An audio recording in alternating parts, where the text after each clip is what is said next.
Inverse variation. Inverse variation is the second type of variation. If two quantities are so related, they are so related such that the increase in one of them leads to the decrease in the other, or vice versa, then the first one is said to vary inversely as the second. E.g., if y varies inversely as x, it is written as y varies inversely as x. So this is how it is written. So if it is an inverse, variation, you discover that when one quantity increase, it will lead to the decrease of another quantity. And when one quantity decrease, it will lead to the increase of another quantity in their relationship. So you discover that in writing, the mathematical representation of this inverse variation is this. So if it is inverse, it's going to be 1 all over, all right, after the proportional sign. Okay, so therefore you can see that your y is equals to k over x. We introduce k as constant because we want to remove the sign of the proportionality. So where k is constant. So this is how inverse variation relationship is represented mathematically. Example 1. Given that y varies inversely as the squared of x and y is equals to 8 when s is 2, find the equation connecting y and s. Calculate the value of a y when x is 6, b x when y is half 1 over 2. So we are told in the question that y varies inversely as the square of s. That means y varies inversely. Inversely means 1 all over as the square of x raised to the power 2. You can see how we draft it. So we need to remove this sign of the proportionality. Removing this sign of proportionality, we are going to have y equals to, we introduce our constant k. All right, k over s squared. So now, to find the formula that is connecting this relationship, look at the question. They said that we should find the equation connecting y and s. So before we do that, we need to find the value of k. All right, and to find the value of k, we are going to use the first information presented in the first paragraph. You see y equals to 8 when x is equals to 2. So that is what we'll use to find our k. So when y is 8, x is 2, k is, we don't know. But from the question, we have that y is equals to k all over s squared. So therefore, if that is the case, we have y is to be 8 equals to our k all over x is 2. So therefore, we have 2 squared. Now, this is going to be, we are going to cross multiply. To cross multiply means you multiply each of the values diagonally. All right, so k times 1 is k. 8 times 2 raised to the power 2 is what we have here, which is equals to 8 times 2 raised to the power 2 is 4. 8 times 4 is 32.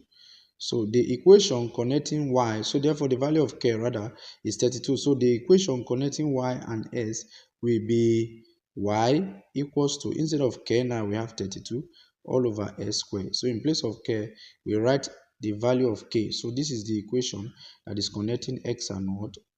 Y and x.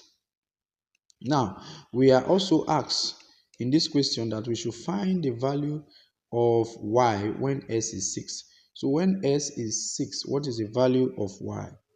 All right, so that is what we want to find. So look at it. When s is equals to 6, the value of y will be what?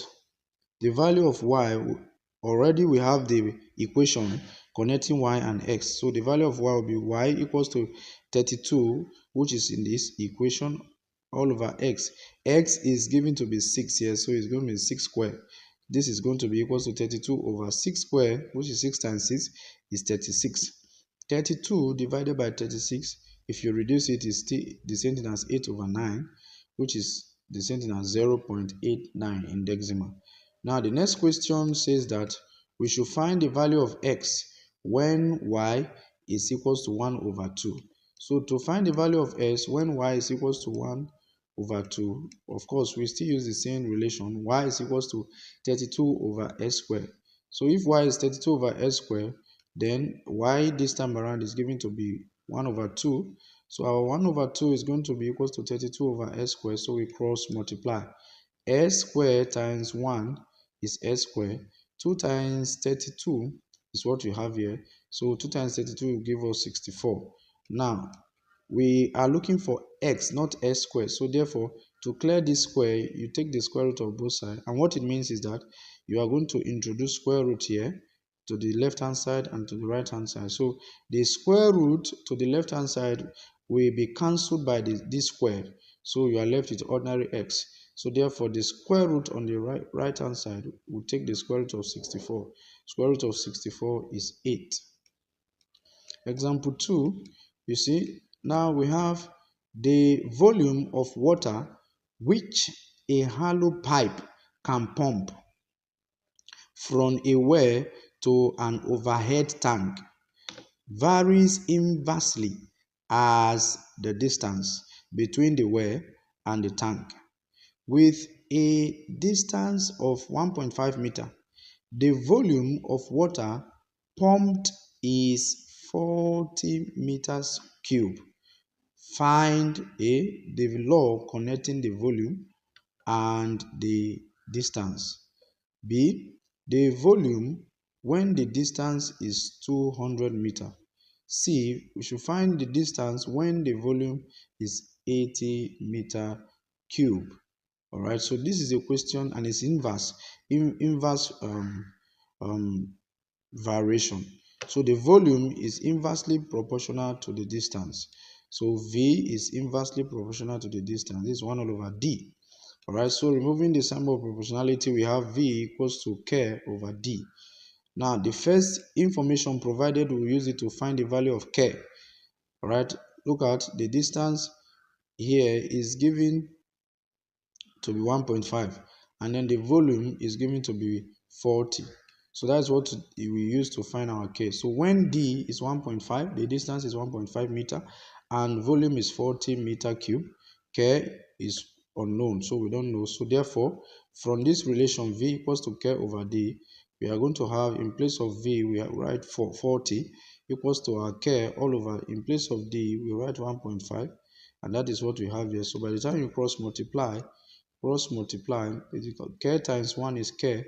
40 times 1.5 is what we have here. So 40 times 1.5 is 60. So our K is 60. So the formula, the law connecting V and D is going to be V equals to 60 over D. Instead of writing K, we write 60 because we have already found the value of K to be 60. So in this formula, V is equals to K over D.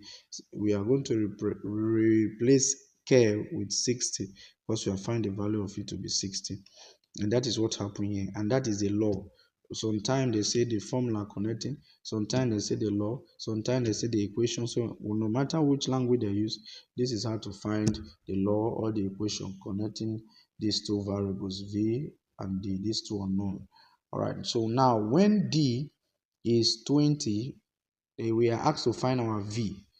When D is 20, that is the second question. So when D is 20, we use the same relation here. V will be equals to 60 all over 20 because D is given to be 20 now. So 60 divided by 20 is 3 meter cube. Now the C part, see when V is given to be 80 meter cube, we should find the value of D. All right, so if this is the case, then you discover that your V is equals to 60 over D. So V is given to be 80, so that is 80 here equals to 60 over D. We are looking for D. By the time you cross multiply, you discover that you have 80 times D is 80D. 1 times 60 is 60. So we divide both sides. Remember, we're looking for D. Divide both sides by the coefficient of 80. The coefficient of D, rather, the coefficient of D is 80. So that is why we say divide both sides by 80. 80d over 80 equals to 60 divided by 80. 80 will cancel 80. Therefore, d will be equals to 60 reduce 0 cancel 0. You discover that 2 can go here 3 times. 2 can go into 8 4 times. So if you want to have it in decimal, you press your calculator. 3 over 4 will give you 0.75 meter.